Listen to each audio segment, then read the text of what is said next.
DeShaun Foster's Bruins are ready to swing big in the portal. Can they make Calamoni worth it? All that and more on Locked On UCLA.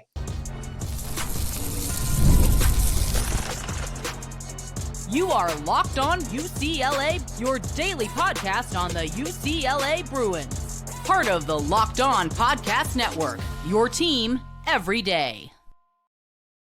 Welcome, everybody, to this edition of the Locked On UCLA podcast. I'm your host, Zach Anderson-Yoxsimer. Thanks for making this show your first listen each and every day. It's free where we get your podcast, and it's available on YouTube. Like, comment, subscribe. Thanks for your support. This episode is brought to you by Game Time.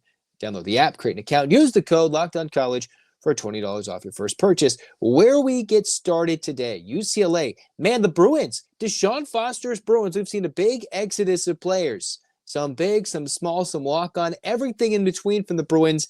But now it's going to take some time for them to add. And now UCLA rumored to be in on some big-name players in the portal. And I think the Bruins are swinging big. And if they get one of these guys, absolutely huge. Two, this completely changes the complexion of UCLA's 25 season in the blink of an eye. Who am I talking about? Well, let's start with the Calamoni payments, right? UCLA already pays tens of millions of dollars to Cal because the Bruins have left to the Big Ten. And because the UC Regents were like, hey, why don't we give them $10 million a year or whatever, or increase for forever, it seems like, right?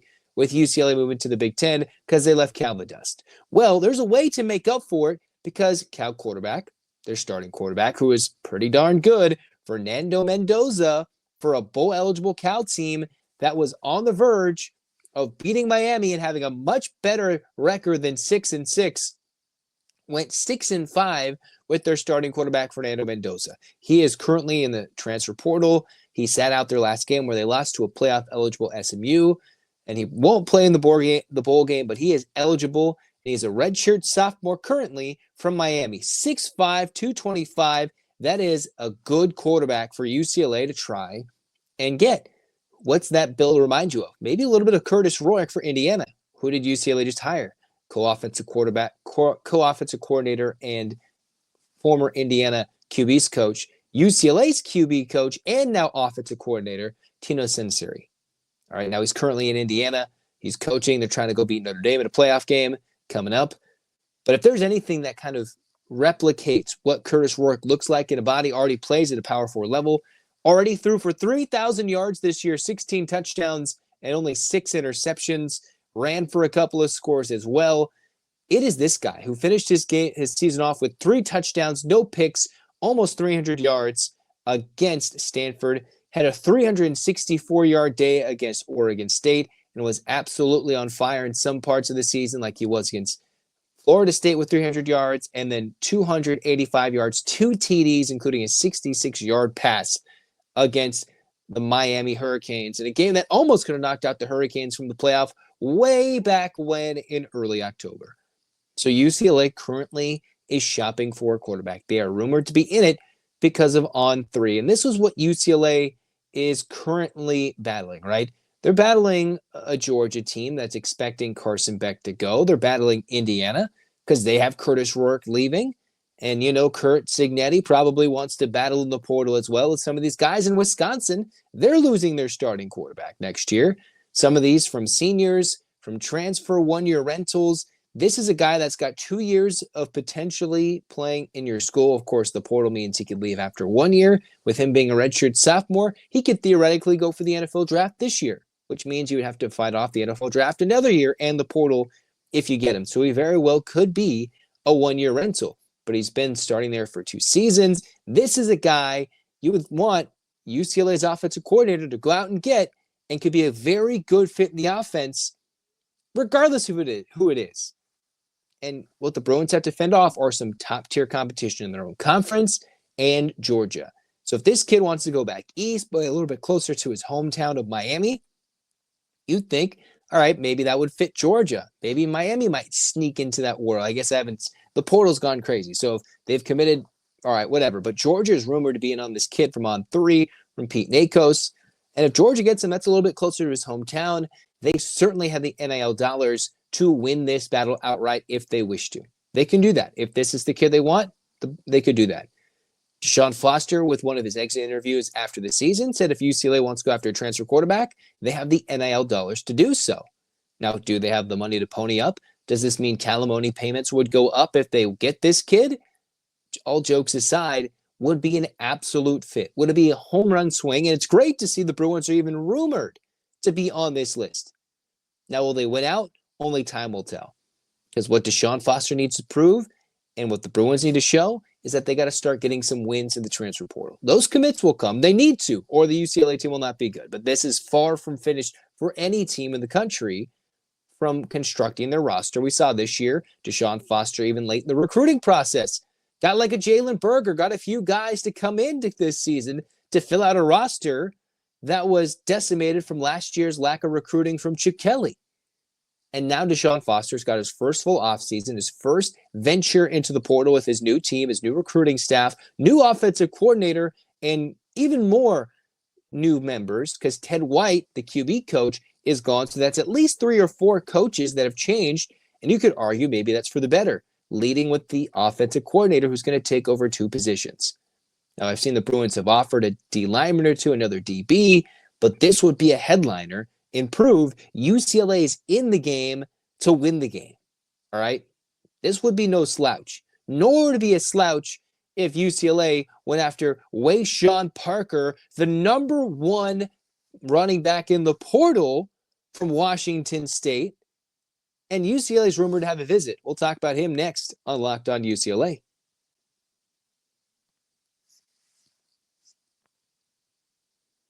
There's nothing like seeing a basketball game live, right? You're trying to see, all right, where am I going to go?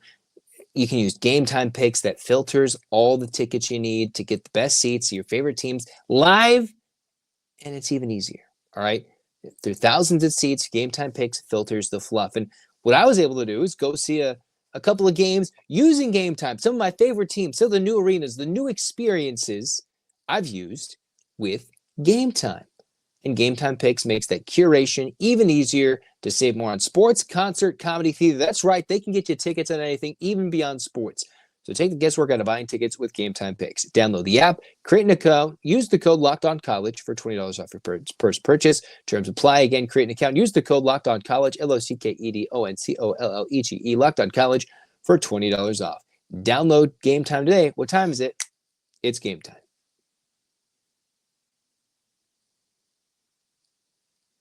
Okay, so maybe I buried the lead a little bit on this one, all right? UCLA is rumored to be on Fernando Mendoza. That seemed like an obvious choice if UCLA wants to go after a West Coast QB in the UC system with the grades to easily transfer over to UCLA, all right? Maybe you're going from semester to quarter system. You've already dealt with the travel. He's already said, hey, we can do it with Cal and Pac-12 and an ACC life. Mendoza would make a lot of sense. But as I mentioned before, Wayshawn Parker, the Pac-12 Freshman of the Year, yes, only 2 teams, the number 1 back in the portal, has reportedly sent himself for a visit with UCLA and others. Pete Nikos says Parker has sent visits to Arizona, UCLA, USC, Utah. The true freshman had 735 yards and 4 touchdowns on the ground. Now, that is some production if UCLA wanted. So they have some depth at running back. Since the portal is opened, UCLA has lost a couple of players in the running back room, some who have dealt with injury, some who have never really had a carry after a year for UCLA, like Deshaun Burrell or Isaiah Carlson. And I know there's supposed to be some good news with maybe Cameron Jones and everything, but UCLA, if you can get a kid like Parker, man, who's already proved it, Washington State put up points, a 6-foot, soon-to-be sophomore back out of Sacramento, man, that would be an absolute steal for UCLA to get. Didn't do a lot of the receiving game, 11 receptions, 100 yards, 1 touchdown, although his longest catch was 52 yards. The longest rush of his here was 75 yards, averaged 5 yards pop, averaged about 61 yards a game. So it's like, all right, that's on par with what UCLA would average a large part of the season rushing for as an entire team. I think that would more than do justice to fill the void felt by TJ Harding leaving. I thought they had a decent running back class in room already. But if you can go out and say, hey, we are targeting. Hey, DeShaun Foster, what's been the big thing? He was a running back. When Bieniemy was the coordinator, they had a running back and a running backs coach. You would think UCLA could scout the running back talent in the portal, in the high school recruiting, on his own team. He knows what running backs UCLA has, and if there's a dynamic guy that can go out and help UCLA run the ball a lot better with an improved O-line, thank you very much. Will that happen? When that'll happen, we'll report on it. But yes, you're going to need an improved O-line. But if you don't think the backs are there, if a guy that was in your running backs room for a few years like TJ was, and he's leaving now, I wonder what that says, what DeShaun Foster thinks about him, what TJ thinks of DeShaun Foster. Maybe it's the bags being thrown at him for a greater opportunity. There are a lot of questions with a lot of these talented guys leaving that have been there when DeShaun Foster was a part of the program before. But now, when UCLA knows how to deal with this ruthless recruiting game that is the portal, that is the NIL dollar, where loyalty isn't going to be there for more than full season. Maybe not even during the full season. You see some guys leave for new opportunities when they're not playing. 4 games are up, man, they're going to redshirt and they're going to go somewhere else and make their money. And if they get injured, they're going to try and get that medical redshirt and preserve the regular redshirt for as long as humanly possible. All right? But you can go get a true freshman talent like Parker, who, yes, he's going to go up and down the West Coast. Be like, hey, all right, I like that score. All right, cool. Because Wayshawn Parker, man, 24/7 Sports says he is the number 1 running back in the portal. And all the West Coast teams are going to take a flyer. They're going to read it and they're like, whoa, how come we didn't offer this kid? All right. Is that what Oregon State and Washington State and all the new Pac-12 schools are going to be? Are they just going to be pipelines to UCLA or USC and all these West Coast Big Ten schools? Will they get the same notoriety? You saw a lot of teams like John Maytier is in the portal for Washington State. Washington State had a really good year. If they could keep the portal, if they could keep their players, that team would be absolutely good and could compete for a college football playoff. Now, it's a little different because they don't have the same automatic bid status or the same recognition since the Pac-12 is almost disbanded and will be regrowing and rebuilt and reborn in a new way. That doesn't mean that Oregon State and Washington State weren't talented. Washington State would have beat UCLA this year. But just because of what UCLA and SC's decision and Texas and Oklahoma all started with the conference realignment, Washington State got left in the dust. So all their best players are going to get rated and they're going to get found out by the transfer portal gurus. They're like, hey, that kid is really good. That's a 4-star, 5-star back. After he realized he played a year with a good system, a really good team against some good opponents, and he should come here. I think UCLA would be great to get either Mendoza or Parker. If they get both, I don't know if I'm going to come on the podcast and scream, but I'm going to get really, really excited, ray of sunshine-esque, right? Boom, boom, boom. If they get one of these guys, man, that says a lot. Even if they don't, the fact that UCLA is in on some of these guys means, hey, they're on the West Coast, they're talented, we think they should be at UCLA. So they've got their eyes in the right direction now that the Bruins have the opportunity to back up the recruiting pitch with a sales pitch, right? There's the, hey, come here, DeShaun Foster, come here. All right, let's think about, do you have the grades? Check. Yeah, the skills, absolutely. Do we have the NIL budget? Can we have a deal with one of the best degrees in the world at UCLA? Are you going to stay here long enough to make that a legit thing and then turn it into, hey, let's make UCLA a legacy thing? I don't know. But with Wayshawn Parker, Fernando Mendoza, those are great guys for the Bruins to be rumored to at least get visits from, like Parker, or to be contending with for Mendoza, winning one or two of those battles against some of those schools in that line of competition, and winning one of them would make a big key battle win and be a big victory for DeShaun Foster on the recruiting trails to prove to the rest of the country and all these players, hey, we can win this, we can compete. You come here, we can make a legit run at a successful season in 25 with the schedule they have lined up. I think UCLA's got a pretty good schedule lined up for a successful campaign to, at the very minimum, get to a bowl. Now they just got to fill the roster spots.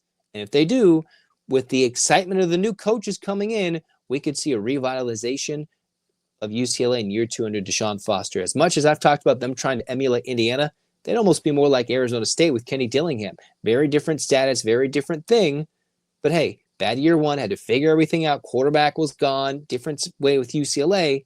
Fired their offensive coordinator who had been, doing good things elsewhere. And then you change everything up, and all of a sudden Arizona State's in the college football playoff. Now, if UCLA can do the same thing with what's out there, I'm not saying they're going to be a CFP team. I'm not that crazy right now with nothing readily available of a set roster. But they can look hopefully a lot better with people that are still out there in the portal. Absolutely. They just got to go out and get them. Speaking of going out and getting them, UCLA women's basketball, #1 team in the country. And I think they're a clear-cut #1 after this happened tonight on Locked On UCLA. All right, check out FanDuel.com, right? FanDuel, it's America's #1 sports book. And hey, if you want to get a big return on the NFL action, brand new customers get $150 in bonus bets if you win your first $5 bet. FanDuel Sportsbook app gives you everything you need to place live bets on the NFL all in one place. Get a hunch in the middle of the game. You can check out the latest stats and more, all on the same page you place your live bets. And hey, maybe you feel you got a hunch coming on with the UCLA-Arizona basketball game coming up this upcoming week. Go to FanDuel.com. Join today. Should have joined yesterday. Get started with $150 in bonus bets if you win your first $5 bet. That's FanDuel.com. Never waste a hunch. Make every moment more with FanDuel, an official sportsbook partner of the NFL. All right, cruising on here in Locked On UCLA. Let's talk about the UCLA women's basketball team, all right? They've been idle since their win against Washington, which I thought, all right, interesting. They were scrapping and clawing to beat Washington on the road. A arm's distance win, right, where it wasn't so far that they just blew them off the court. But then it was close enough to be like, hey, we don't really like this late in the fourth quarter. But the Bruins got the win. Something big happened in women's college basketball tonight. What happened? Notre Dame got their third biggest win of the season. The Notre Dame Fighting Irish. And you're like, Zach, why are you sitting here talking about the Notre Dame Fighting Irish on the Locked On UCLA podcast? Well, Notre Dame, who's currently #8 in the country, already went to USC, won by, 15 points at USC in front of a sold-out arena with Juju Watkins. Notre Dame, what did they do? Beat a then unbeaten top 5 Texas team. Beat them by 10. I think it was in overtime, though, but they beat Texas, all right? And then what is, I believe, their third top 5 win of the year, they hosted UConn and beat them by 11, a game in which they were up by 6 after the first, up by double figures at the break, and pulled away in the fourth quarter after what was a 3-point game. So they faced two of the best players in the country, all right, in Paige Beckers and the likes of Juju Watkins, and they've won both of them. And you're like wondering, okay, does that mean Notre Dame's #1 in the country? No, because Notre Dame's 8-2, including losing to Utah. Interesting loss, right? Because Utah's coach just went to go to the Sparks. Losing to TCU. All right, where did we hear that name before? Well, TCU was unbeaten. They're a rising star. They have Haley Van Lith. They've done a lot of good things in the portal with getting Sedona Prince a couple years ago. Well, all right, is TCU really good? Because they beat Notre Dame by 8 points on a neutral floor. Well, TCU played South Carolina, and South Carolina absolutely waxed them. So the more you go by, transitive property here and there, UCLA beat South Carolina by 20. South Carolina beat a strong TCU team by a lot. TCU beat this Notre Dame team who's beaten 3 top 10 teams by 8 points. All right. Different things can happen with the final point spread. And then the other unbeaten teams, you look at LSU.